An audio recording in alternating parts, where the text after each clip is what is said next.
wixii ka dhacay magaalada Muqdisho runtii mucaaradka ay ku dhaqaaqeen wax loo dul qaadan kara ma ahan. Magaaladan amnigeeda waxa ballan qaaday dawladda. cid haba yaraatay ku aamintay shacab hub wata amnigooda ummadda Soomaaliyeed haba yaraatay ma jirto. cid ka sugaysa amni shacab hub wata haba yaraatay ma jiro. waa soo aragnay wixii hogaamiyay kooxeed iyo magaalooyin la kala xirto. waxaan leenahay dawladda ha loo daayo amnigeeda.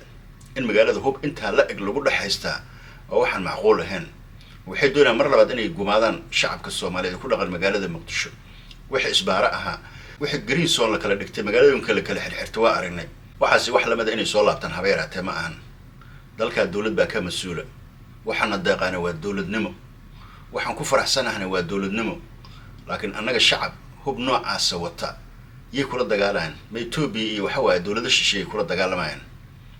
maanta cabsida laga qabaa maxay tahay? dalkan wuxuu leeyahay dawlad haysata F16 iyo JF17 iyo Bayraktar iyo T129 iyo hubka nooca la eg ee xad iyo banaan inta lagu difaaci kara ayaan leenahay. hadday hub inta la eg ay haystaan bal shabaabkaas ka saaraan deegaanadooda haysta.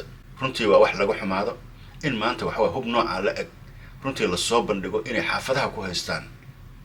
runtii waxa waa cabsi nooca la eg ee ummadda Soomaaliyeed gelgeliyaan.